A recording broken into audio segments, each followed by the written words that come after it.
Hello and welcome to Newsline. I'm Charlotte Wilkes. And I'm Natalie Fleming. We'll be touching on the latest news about Ukraine's drone strike, food banks' rising demand and Taylor Swift. Later in the program, we'll have updates across sport and weather. But first, today's news. Ukraine has carried out its biggest long-range attack on Russian soil. The mission, termed Spider's Web, took a year and a half to plan and has left 41 bomber aircraft in flames. Moscow has confirmed 5 of the attacks, calling the drone strike a terrorist attack. Russian and Ukrainian officials are set to meet tomorrow in Istanbul for peace talks. Food Bank Victoria says the state is in a food emergency, with the charity delivering an alarming 2.35 million meals in March, 500,000 more than the same time last year. Food Bank is now warning that worsening drought conditions are leaving many regional Victorian charity partners on the brink. Food Bank CEO Dave McNamara says Food Bank cannot keep up with the demand. It's moved from a tipping point to a breaking point. We haven't seen this sort of demand in the last 5-7 years. House prices are set to climb nationwide, driven by recent interest rate cuts and more buyers expected to return to the market. Data from Catality shows that prices continue their upward trend in May. The National Home Value Index recorded a 0.5% increase for the month. The median value for house prices in Melbourne sits at just over $791,000. Property analysts are predicting dwellings prices in capital cities to increase by 6 to 10% by the end of the year. A Swiss village that stood for centuries has been wiped off the map after a glacier collapsed onto the village. While in Adelaide, the Maribyrnong City Council overrode community objections to approve the factory project, saying the project will bring 100 jobs and millions of dollars in the community. The project now awaits state approval. US pop star Taylor Swift has bought back the rights to her master's recording from the investment firm Shamrock Capital for her first 6 albums. Swift originally lost the rights back in 2019 when her former record label sold them exclusively to music executive Scooter Braun. She claims she wasn't given the opportunity to purchase them herself. June marks the beginning of Pride Month, with the city of Whittlesea has begun calling for community members who are interested in being a part of a group aiming to bridge the gap between LGBT community and the council. Bennett Perry has more.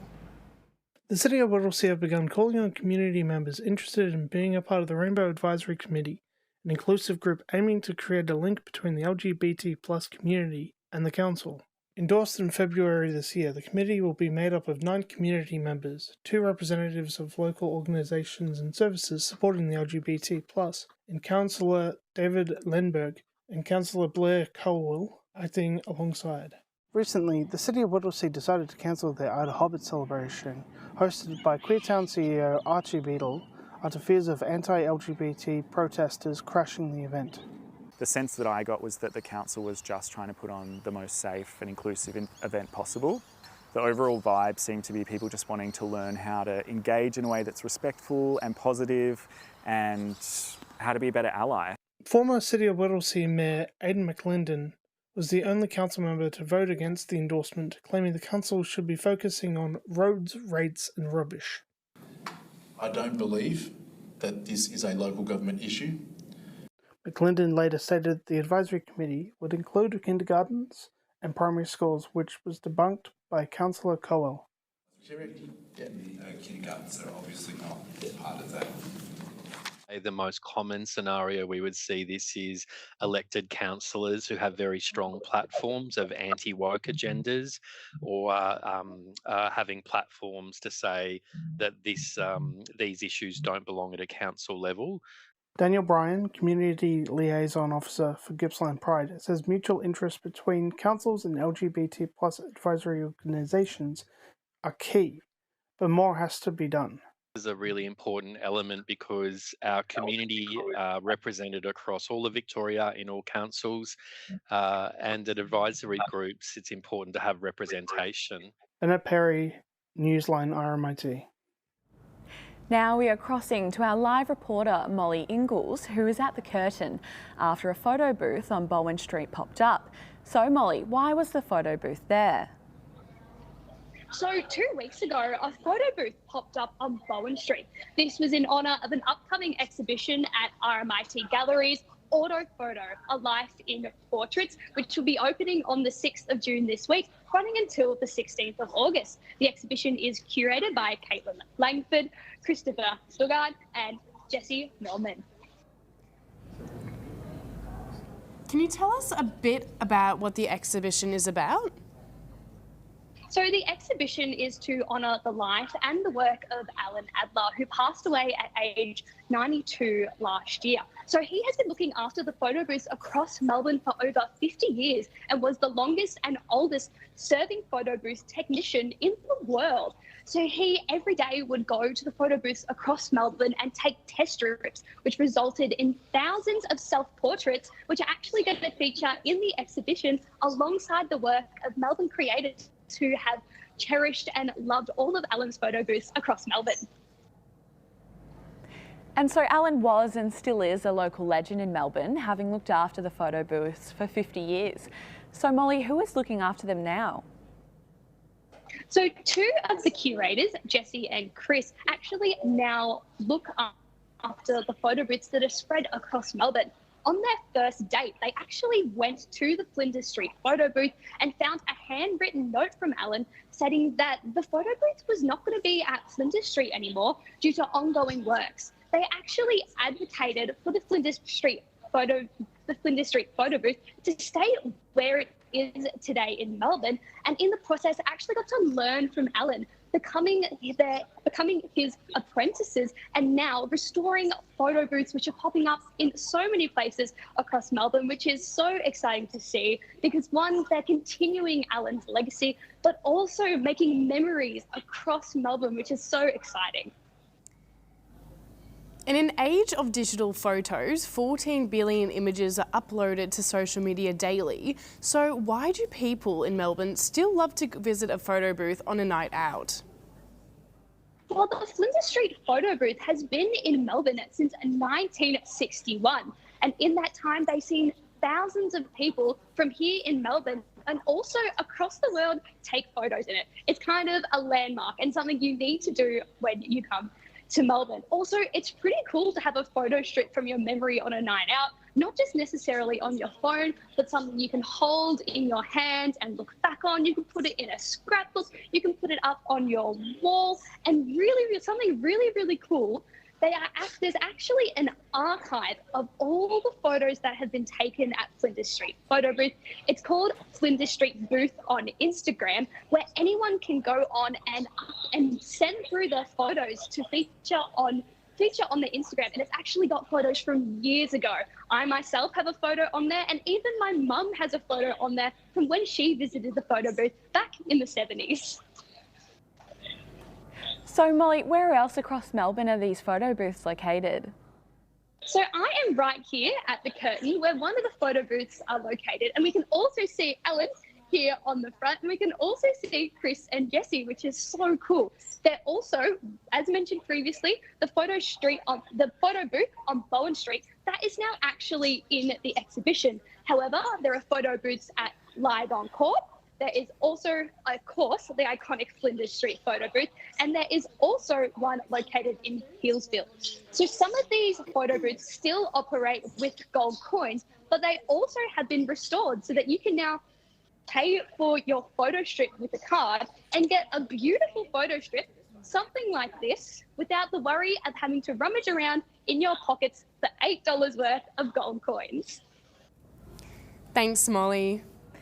The Women's Art Register is a Melbourne-based group dedicated to preserving women's art. Reporter Raya Flinos takes a look at the progress they've made for female artists over the last 50 years. Art connects us. It challenges, comforts and inspires, transcending barriers of language, background and belief. Founded in 1975, the Women's Art Register began as a space to document, protect and champion female creativity. Kirsty Gorder, artist and committee member of the Register, has been archiving her work since the 1980s. Well, essentially the register was set up so women wouldn't be written out of history, and essentially that's what it's still doing. This year marks 50 years of the Women's Art Register. 5 decades on, it is still going strong. The not-for-profit supports emerging artists and spreads the word through events like the Art Book Fair at the National Gallery of Victoria last month. Well, this is only the second year we did it, but it was mind-boggling. There were so many people there, male and female. I mean, a lot of the younger women were really excited about putting their work in. Dr. Anne Marsh, art historian, researcher and critic, says the register has changed the recognition of female artists in Australia, increasing their opportunities. A lot of people were not aware before the women's art movements and the Women's Art Register, in particular in Melbourne, the amount of women who were practising professionally, the power of their work, and were unaware of the fact that their national collections, for example, and the collections that are very public, were light on in terms of women's art. From grassroots beginnings to national recognition, the Women's Art Register has helped shape generations of Australian artists. Now, female art exhibitions are seen all over Australia, including at the National Gallery of Victoria. As they look to the next 50 years, their mission remains unchanged: continue to support female artists and ensure their art is never forgotten. Raya Flinos, RMIT. We're going to a break now, more after.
Welcome back to another story now.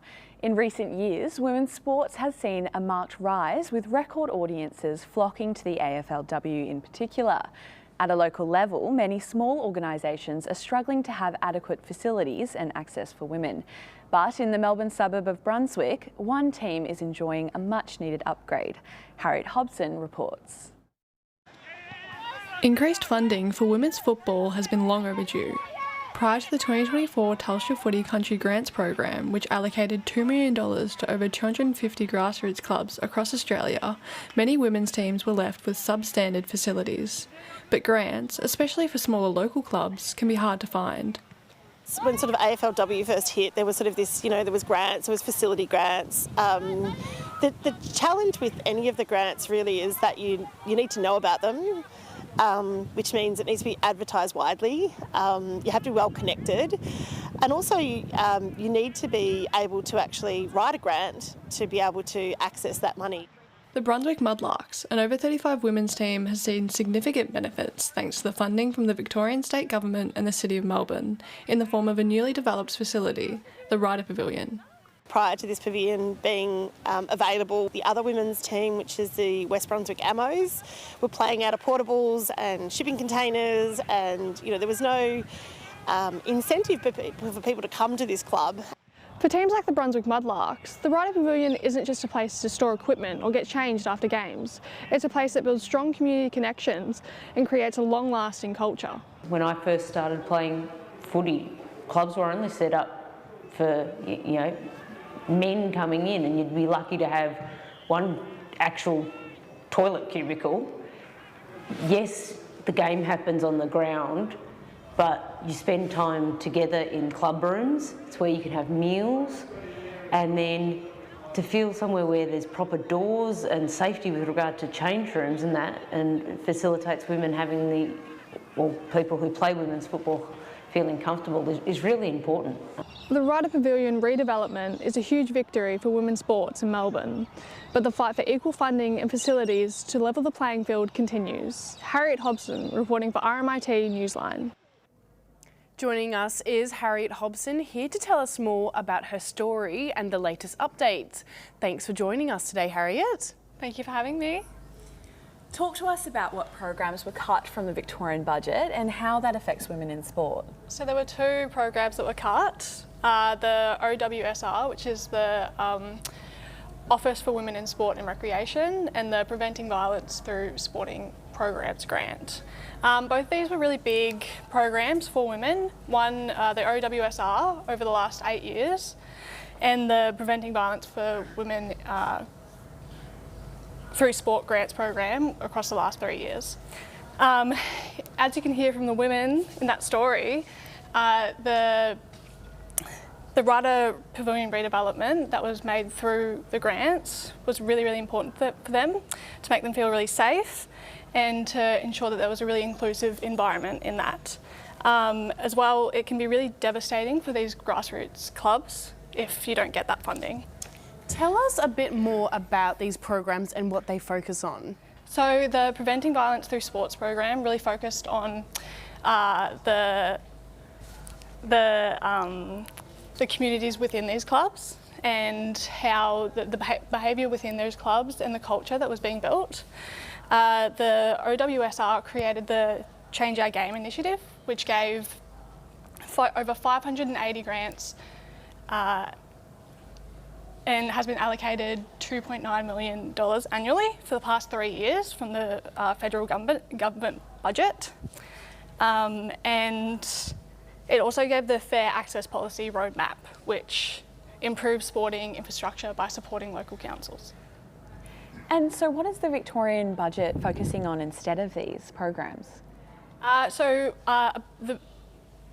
Majorly, the Victorian state budget is focusing on the cost of living, so that includes improving public transport around the city and in more regional areas. As well, it's putting more funding into frontline care, and through that it's aiming to save over $3.3 billion through this year, and has for the first time since COVID promised a $600 million surplus. How are women in sport across Victoria protesting these funding cuts? So across this last weekend, the Not All Clubs Media organisation led a protest which had all women players wearing red armbands on their arm in protest towards these funding cuts. As well, the Not All Media Club also started a change.org petition, which really aims to show people what this funding can do for small grassroots clubs and create more talk and discussion about how good these grants really were and where the funding really needs to be placed for more inclusivity. Amazing. Thanks again for your time today, Harriet. You're very welcome. Thank you for having me. Amazing. We're heading to a break now. We'll be back with the Roundup.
Good afternoon and welcome to the Roundup. I'm Edie Williamson. And I'm Ella Rasmia.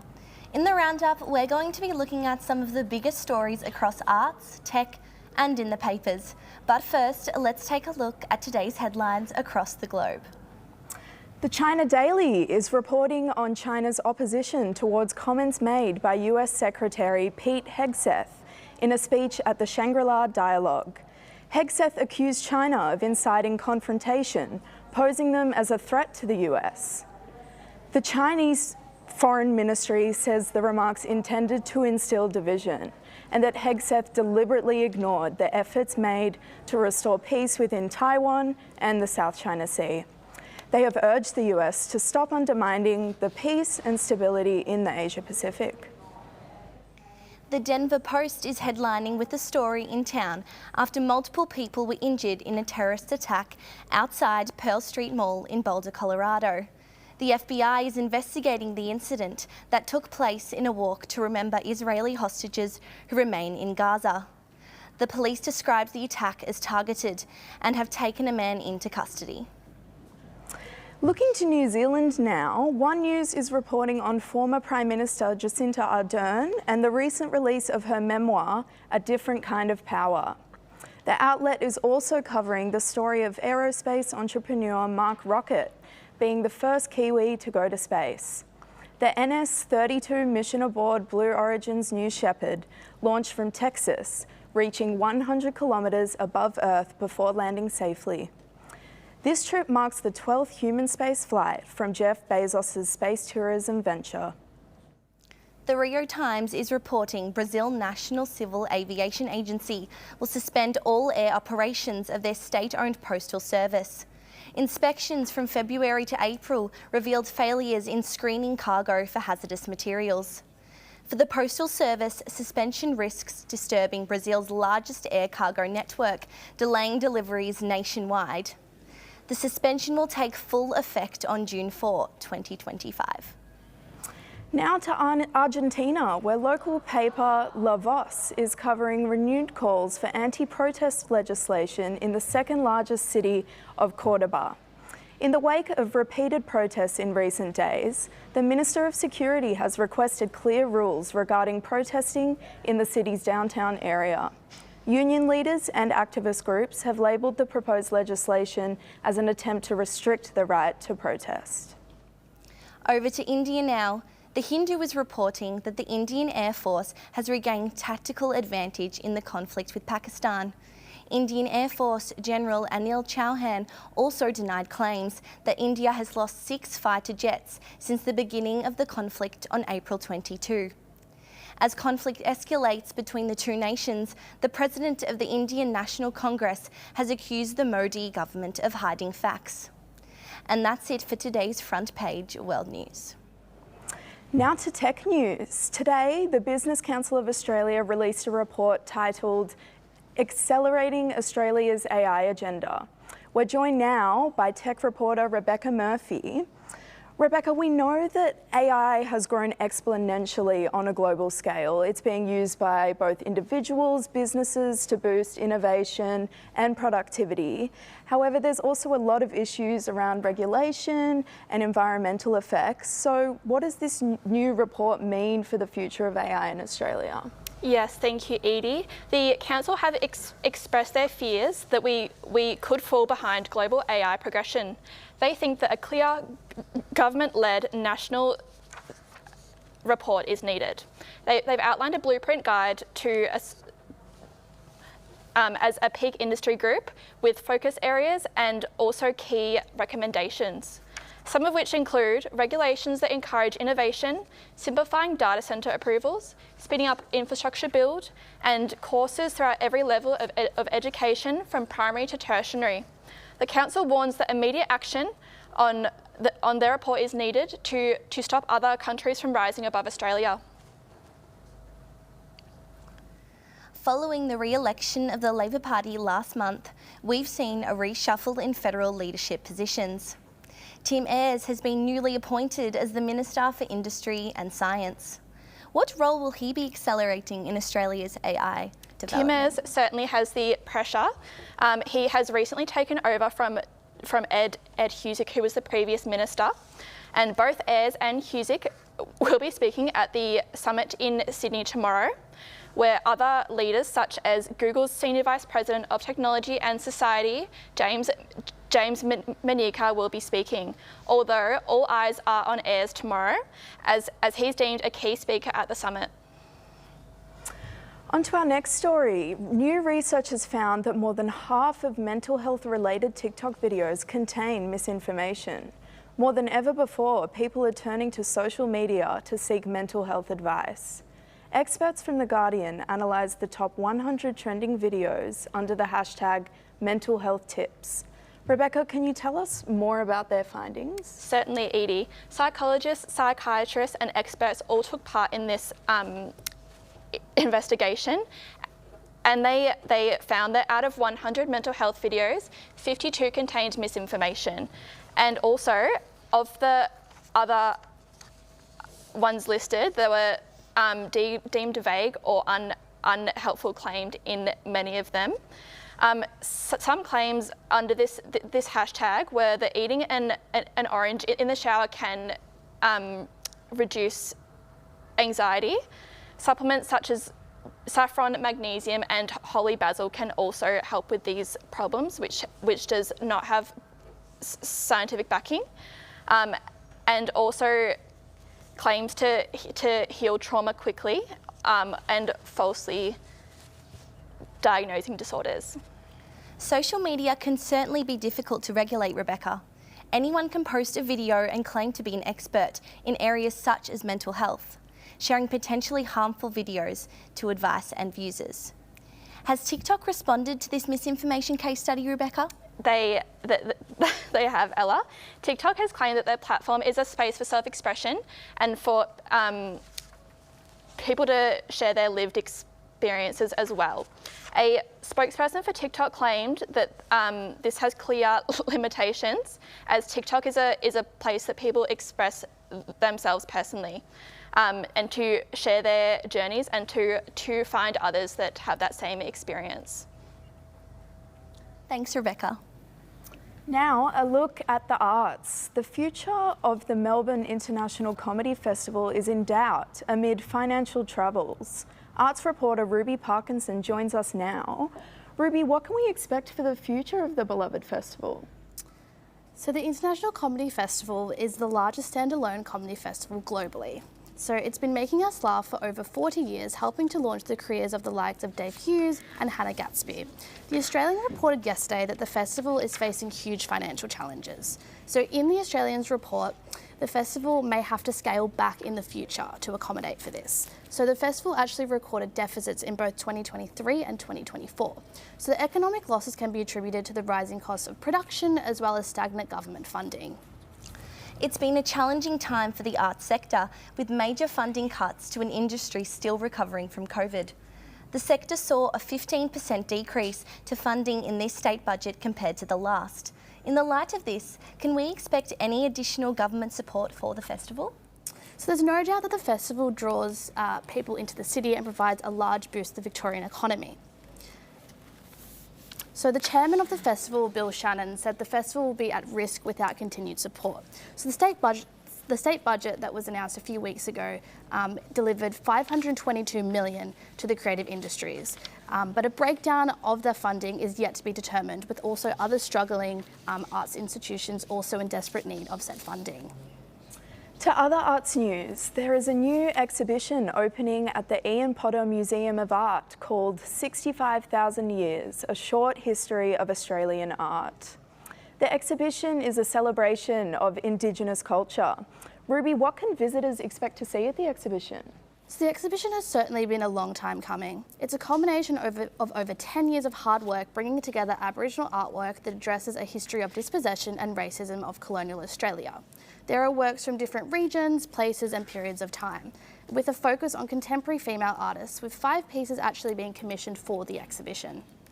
The exhibition is called 65,000 Years, A Short History of Australian Art. The exhibition's organisers say the title is deliberately provocative, referencing the lack of colonial recognition of Aboriginal art. Can you please tell us a little bit more about that? Certainly. So co-creator and anthropologist Marcia Langton says the title is ironic but still truthful. So as Australia, Indigenous art was not recognised as art until the 20th century. For the curators, it's deeply cultural, personal and a historic project. The exhibition's curators, Professor Marcia Langton and Shanisa McConneville, consulted communities across the country, seeking to showcase a major collection of historical Indigenous artworks and cultural objects. So the exhibition is running from the 30th of May to November 23rd this year. Thanks, Ruby. On to our next story. Now let's take a look at popular culture. 2 days ago, Taylor Swift announced on her official website that she now owns all of her recorded albums. Back in 2019, her former manager, Scooter Braun, acquired the rights to Swift's music. 6 years later, the famous singer has taken to social media to celebrate the purchase of her precious works. Popular culture reporter Nicole Manalitsis joins us now. Nicole, how did your Swift end up buying her music in the first place? Well, it's been a long journey for her, Ella. So this all started back in 2019, as you said. And at the time, her former manager, Scooter Braun, bought Big Machine record label.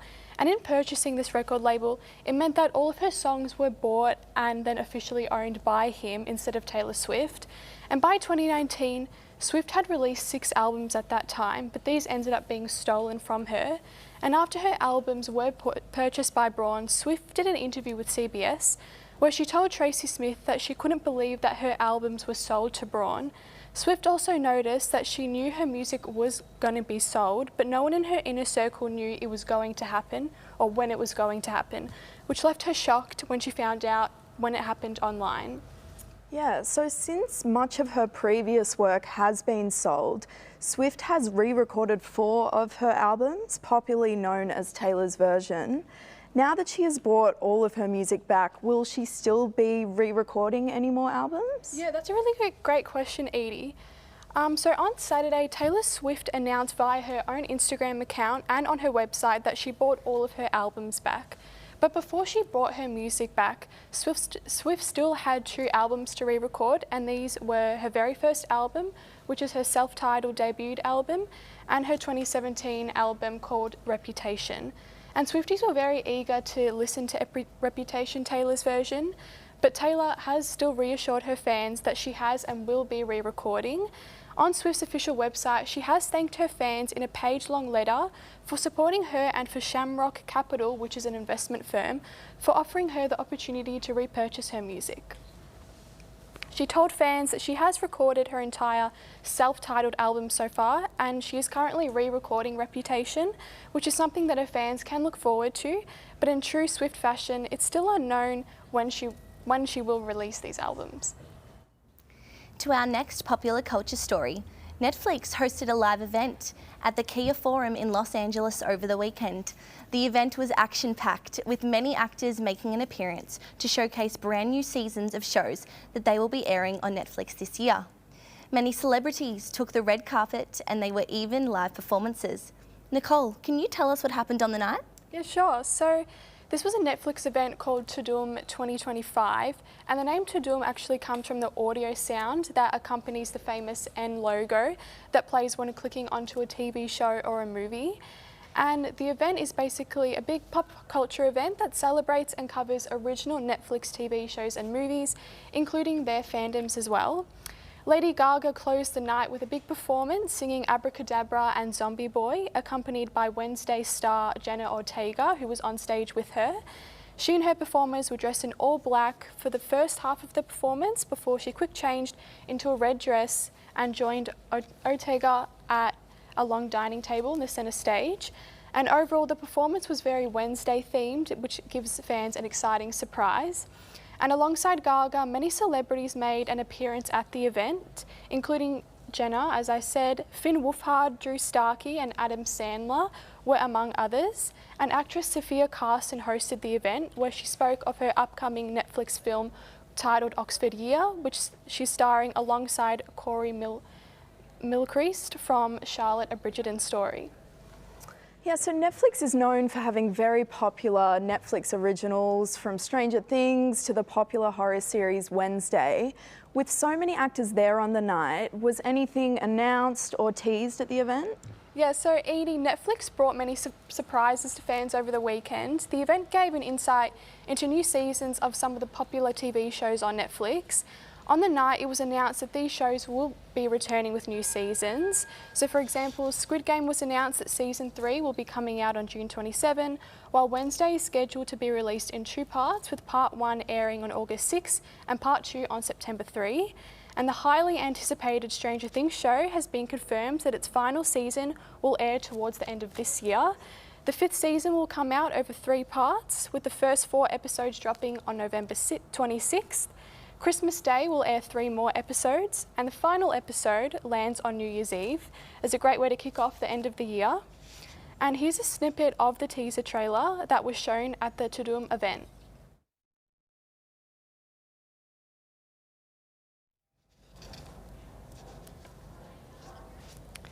And as the last season came out in 2022 for Stranger Things, fans are eagerly waiting for the arrival of the final season, which is sure to throw many twists. And you can also watch the Tudum 25 event on Netflix, which is on there now. Thanks for Nicole for that pop culture rundown. Now for our final segment, let's take a look at today's political satire. I'm with reporter Orlando Cox, who's here to discuss a few of the cartoons featured recently in national and international news. First up, a piece about the recent flooding that has hit New South Wales over the last week. It seems to also criticise Anthony Albanese and his decision to extend the operating life of the Woodside gas mine. It comes from Glenn Lelieve, who's been published in papers such as the Sydney Morning Herald and The Age. Orlando, what is happening in this one? Well, the Leave paints a pretty bleak picture of flooding at the moment. Here are two houses clearly being sunk underwater, along as a fire burning in the background as our Prime Minister Anthony Albanese clings to shelter on top of a Woodside gas canister. I think this is a clear depiction referencing the flooding that's been going on in northern New South Wales lately. Over 1,000 buildings now uninhabitable, as long as $2.2 billion in property damages. So I think it's a massive detriment to that community. It's also a clear reference to the Woodside Northwest Shelf Mine expansion. That mine has produced 193 million barrels of oil in 2024, and they're looking to produce more, now going on to 2070 from 2050. Climate activists believe this is going to be massively detrimental to the environment, and many are saying that it's reckless from the Albanese government. Next up, it's been a big week for Elon Musk and the Department of Government Efficiency, with Musk stepping down from the role as the leader of this department to focus on SpaceX and Tesla. A piece in the Week US satires Musk and his exploits in his translation away from the government work. Orlando, what is happening with this one? Well, in the piece shown just before, you can see Elon Musk standing in front of a SpaceX rocket. He's wearing a Doge hat in reference to the Department of Government Efficiency, which he used to be the head of. He is also wielding a chainsaw. This is a reference to his stunt at the CPAC National Convention, in which he referenced Argentinian right-wing leader Javier Milei. This is showing his transition towards right-wing leadership. He was previously viewed as a moderate, but this has since changed. Elon is also, now that he's moving away from Doge, is looking to move forward towards his private enterprises more. This comes in response to Tesla investors requesting that he come and do 40 hours of work at Tesla, as opposed to doing his government work. This change occurs just as Falcon 9, the rocket which he sent up to go to do some testing, exploded over the Indian Ocean 30 minutes into his flight. I think this piece really satirizes Musk and his foray into the private sector, from government switching back and forth, not really knowing where he's going either which way. I think it's really showing how his view has been dented by his previous exploits. Finally, the relationship between Donald Trump and Vladimir Putin has been one of great curiosity for all those observing. With Trump sure he has the ability to convince Putin of a ceasefire in Ukraine, Putin seemingly avoids any possibility of that happening. The Augusta National paper published this caricature of Putin unpacking that relationship. Orlando, tell us what the story is here. Well, Donald Trump and Vladimir Putin have already always had a very interesting relationship. In Trump's first term in office, he wanted to become best friends, and now it seems to be becoming more adversarial. Rick McKee did this cartoon, and it depicts Vladimir Putin with a rather morose expression on his face, wearing a MAGA hat, but this time it doesn't quite say MAGA, it says TACO. Now, for those who don't know, TACO stands for Trump Always Chickens Out. This previously referred to his trade behaviour, but now it's referring to his behaviour on the Ukraine war. Many feeling that his way of handling Vladimir Putin hasn't been, well, acceptable, and many feeling that he's bowing to the ex-KGB agent, Vladimir Putin, doing that for 16 years. Many feel Trump's being played for a bit of a fool and that he needs to change his tactics on that one. Thanks for that, Orlando. That's all from the Roundup. After the break, we'll hear from Natalie and Charlotte again, along with sport and weather. I'm Edie Williamson. And I'm Ella Rusmia.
Welcome back to Newsline. I'm Charlotte Wilkes. And I'm Natalie Fleming.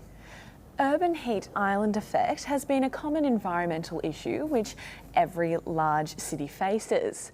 It will bring an effect on temperature rise and can be critical to Melbourne's west, where air pollution is a long-standing issue in the area. Jason Lim with more. Experts say people in the West are getting hit hardest with the urban heat island effects and air pollution, driving up health risks. The urban heat island effect is a widespread issue globally which every larger city faces, including Melbourne. The city is built in the color of grey and black like asphalt and concrete, which are good at retaining heat. As a result, it can bring an impact of temperature rise in the urban area. There's been some studies where what researchers have done is they've actually taken a thermometer and measured the ambient temperature.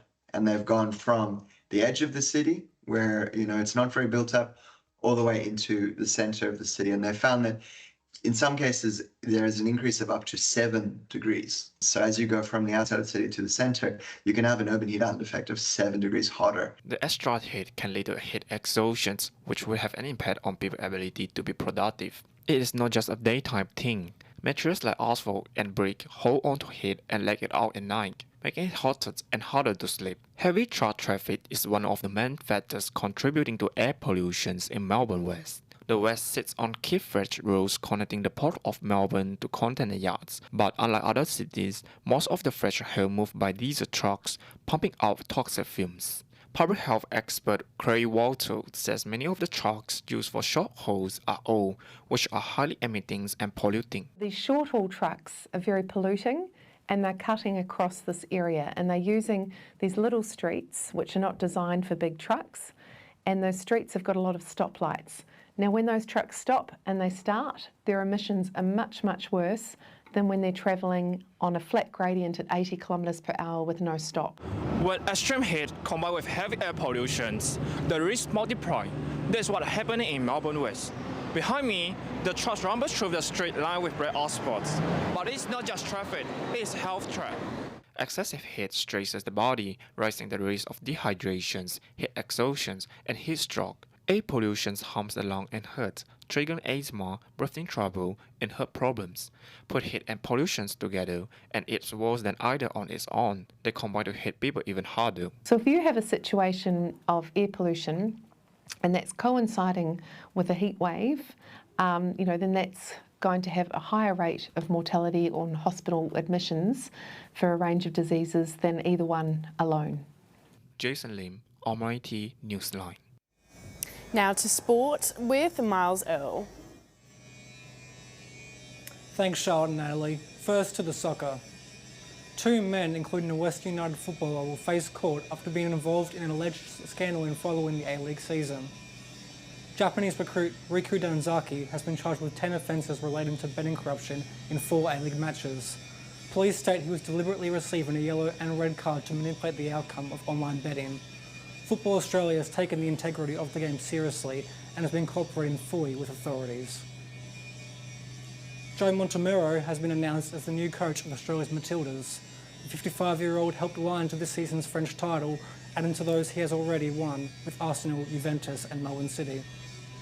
To be given the opportunity to lead probably, I think, one of the best brands in the world, one of the most exciting teams in the world, and to do it at home and to do it with a level of pride, for me. Montemurro is expected to sign a long-term contract which will involve the 2027 World Cup in Brazil and the 2028 Olympic Games in Los Angeles. Interim coach Tom Samani will finish this 8.5-month tenure in a friendly against Argentina in Canberra on Monday night. McLaren's Oscar Pisardi has won the Spanish Grand Prix this morning, beating his teammate Lando Norris, with Ferrari's Charles Leclerc finishing in 3rd. The victory was the 7th of the 24-year-old's career, stretching his lead over second-place Lando Norris by 10 points. I feel like when I needed to push and unleash the pace, then I could do a good job. And yeah, obviously the safety car at the end, I feel like I managed that pretty well, and then I knew I had the pace. So. Max Verstappen had a moment and appeared to crash into Mercedes driver George Russell. Instructions were given to Verstappen to give his place back to Russell after a late safety car led the two to make contact on the restart at turn 1. But that's the rules. Oh! Full contact. Max Verstappen into the side of George Russell. We were hearing the advice not taken. And Max Verstappen and George Russell come to blows. Verstappen received a 10-second penalty for the crash. Russell went up to 4th, while Verstappen went down from 5th to 10th following the penalty. To the AFL now, Jeremy Cameron kicked 5 goals to help Geelong to a 43-point win over the West Coast Eagles last night. Geelong will keep their spot among the top 8, which has them sitting at the 5th spot on the AFL ladder. Got it over the head of Neil, under real pressure. He and Jinby, they don't want it to come out because this is what happens when it can. Look at that, miracle goal from Cameron. A 4-goal performance from West Coast captain Oscar Allen was just one of the positives for the home side, while West Coast coach Andrew McQuilter praised Harley Reid's game amidst his tag. I think he really had an impact on the game. Heavy tag from the outset, worked his way into the game, had some really pivotal moments. Across the world to the NBA now, and the Indiana Pacers have advanced to the finals after winning on home court against the New York Knicks yesterday in Game 6. The Eastern Conference MVP with averages of 24 points, 5 rebounds and 3 assists per game. The Pacers will now travel to play the heavily favoured Oklahoma City Thunder in Game 1 of the NBA Finals on Friday. That's all for sport today. Back to you, Charlotte and Natalie. So Charlotte, who do you go for in the AFL? Well, look, Natalie, I go for Carlton. Oof, that's rough. What's your take on the season? Well, it's been a pretty underwhelming season, to be honest. I had big expectations, but we haven't really delivered. And the inconsistency, one week I thought we were contesters and the next we're flat. It'll be lucky if we make the top 8, but what about you, Natalie? I go for Collingwood, which is in very strong form at the moment. I know that you're rivals, but we're playing Melbourne over the weekend and it's the big freeze game, so it will be interesting to see what celebrities turn up to take a dip in the ice bath. Definitely. But yeah, I'm happy with our season so far. We've got some great strong contenders, Nick Dacos, Jamie Elliott, they're all playing very well, so go Pies, I say. Do you think they'll secure a spot in the final? Definitely. If we don't make the grand final, look, I'll be very upset, I reckon. But how about you? What are your hopes for Carlton? It's a bit of a hot take, but I do think Carlton is still a contender in the top 8. So I'll definitely keep my fingers crossed. So now to a short break. On the other side is the weather.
to the weather now, where Alyssa Fraser has the forecast ahead. What are we expecting, Alyssa? Yes, thank you guys. So today, Melbourne will see a maximum temperature of 19 and a minimum of 10. There's also a 10% chance of rain later in the evening. To the capital cities for tomorrow's forecast. Brisbane has a slight chance of a shower in the early morning, mostly sunny with tops of 25. Sydney, partly cloudy with a 50% chance of rain, light winds, maximum of 20 and a minimum of 11. Canberra, partly cloudy with a chance of showers, likely in the evening, with a max of 17 and minimum of 1. Melbourne, a shower or two, minimums of 10 and a top of 14. Hobart is mostly sunny with a low of 4 and a high of 11. Adelaide, cloudy, there's a 50% chance of rain, most likely in the morning, minimums of 10 with a maximum of 17. Perth, a high chance of showers and possibly a thunderstorm in the evening, tops of 21. And Darwin, partly cloudy and a maximum of 31 with a minimum of 21. Looking back at Melbourne, winter is here and this week is wet and cold. Partly cloudy with tops of 19 tomorrow and a shower of 2 with tops of 14 and a low of 10. Showers with a top of 14 on Wednesday and a shower or 2 with a top of 15 on Thursday. Friday we'll see it partly cloudy with high chances of showers and tops of 14. Saturday that rain continues with partly cloudy and again with a top of 15. Back to Natalie and Charlotte in the studio now. Thank you, Alyssa. Well, that's our show for today. Thank you for joining us on Newsline. I'm Natalie Fleming. And I'm Charlotte Wilkes. Thank you and have a good night, Melbourne.